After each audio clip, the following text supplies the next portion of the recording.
Thank you for joining us tonight on The Link. And this is the SME week. Monday was the SME day for the world, small and medium enterprises. And these ones employ most Ugandans. And I think they constitute a big chunk of the gross domestic product of the country. So they can't be ignored. And in the studio is the SME champion. Many of you know him, Mr. John Walugembe. John, welcome. Thank you, Sam, for having me here. John is the Executive Director for the Federation of Small and Medium Enterprises. And this segment is also sponsored by Standard Chartered Bank. They bankroll us to make sure we give you information you can use.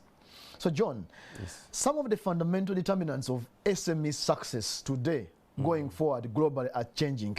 Correct. There are factors like the Sustainable Development Goals. Yes.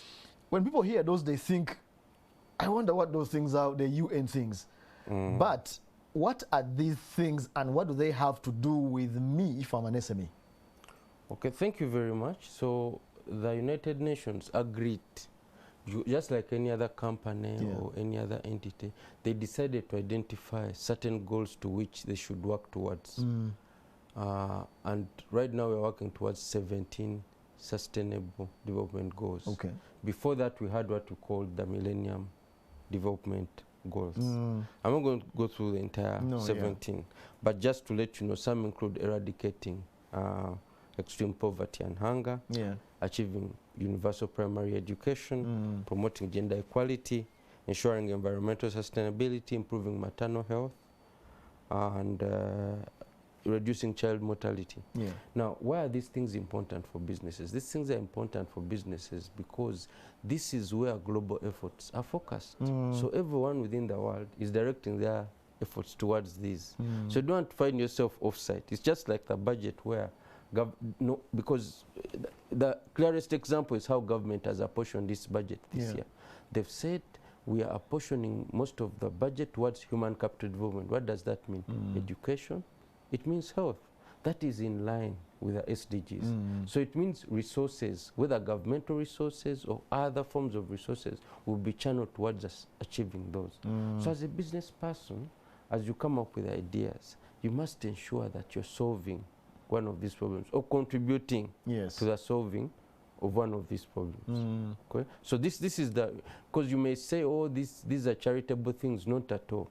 It makes business sense because before you set up a business, there must be demand, and people must be willing to pay for what you are offering. And the easiest way is to look for priorities that the world has agreed upon that gives you access to cross-border kind of demand or whatever. I do understand, John. In fact, a while ago, we spoke about consultants. Consultants are SMEs. True. And some of these are the areas where money is. Very true. Where you can make money even when the world is suffering like this. Correct, because you must, I mean, even for consultants, you know, in these areas, I have a friend of mine who is a poverty consultant. When he has identified one SDG and said, me and my area is to help people get out of poverty. And therefore, international institutions are willing to pay him to deliver that. Then you might find doctors who are languishing in poverty, but they can become child mortality experts, you know, anything to do with ensuring that young children survive and so on, they become the experts. Issues around environmental sustainability. We all know now that no major project can be approved without an environmental social impact assessment. Who does that? It has to be people like you and me. So each one of us in Uganda now, in Kampala, there's a word called okweteg. Now, you can't just wake up and move around aimlessly. You must sit back at home and say, what am I offering? And who is likely to be my... Don't punch the air. Correct. All right. SMEs especially, and John, you are talking about SMEs this whole week, at the point of trying to recover. Some have died for good, but others are still, you know, sojourning and trying to survive. And the crisis after crisis, COVID comes, then high cost of living, back to back. Are there, in this gloom, are there some opportunities that SME might close their eyes to, yet they exist? Of course. And as a federation, we have tried to identify some. and I'll just highlight a few. One is in the area of digitalization. We are not going back. We can only go forwards in this space. Yeah. So SMEs need to identify opportunities, either as service providers or as consumers or as auxiliary service providers, whatever it is. Please make sure that you jump onto the bandwagon. You don't say, oh, I'm 50 years, I think the train has already left the station. No way. Identify how you can benefit and take advantage of this whole digitalization discussion.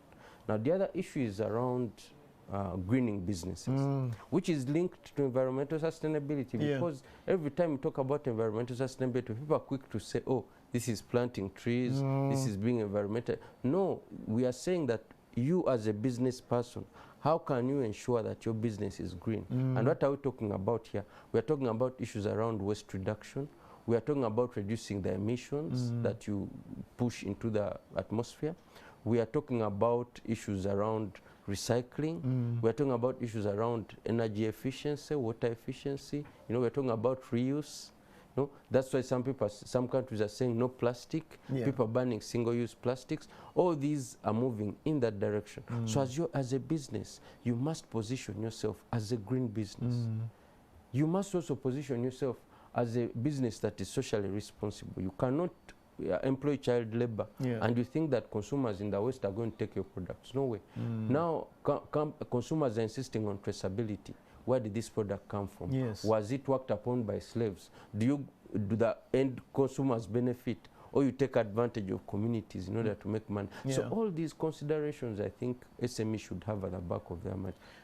Very good. And still, John, in terms of, in line with opportunities, as you spoke, something struck me. The national budget. Yes. I think it's, I've got a 48 trillion. 48 trillion. Yes. Yes, it is gloomy, you know, all that, but is the budget an opportunity, even in this gloom? Because they've told you, a budget, you know, people sometimes want to be too critical.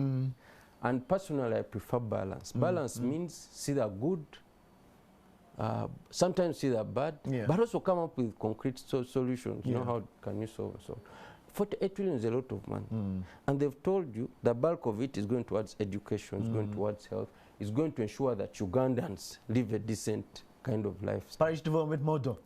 Well, parish development model is just $1 trillion. People are putting a lot of emphasis there. It's also an opportunity, but what my point really is, there are a lot of opportunities within that budget. And if I'm a business person, I would get that budget and read it with a pen and paper and try to underline, because it shows you which sectors government is trying to curtail, which sectors government is trying to promote. And if they're saying through the parish development model they want to get people out of poverty, they want to promote processing.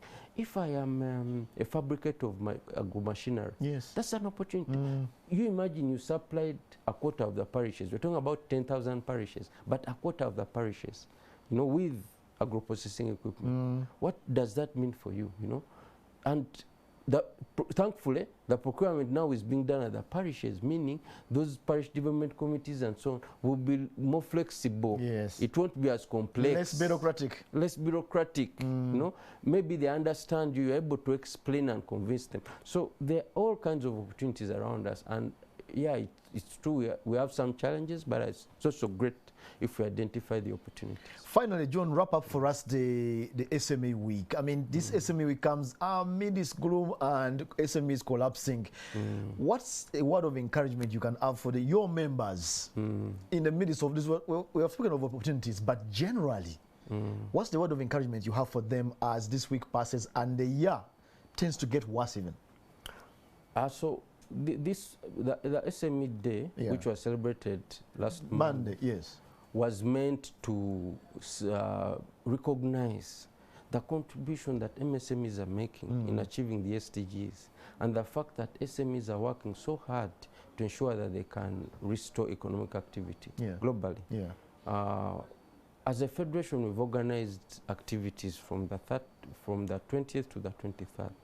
A bit of an exhibition, a bit of events and so on, why we want to showcase, after 2 years, what have SMEs been up to, what are the success stories, what has worked, you know, so that we are not perpetually whiners, but we have the ability to showcase what is working and what is not working. So I would urge SMEs to interest themselves in looking for opportunities. As a federation, we are trying to conclude all kinds of partnerships to ensure that you're able to benefit.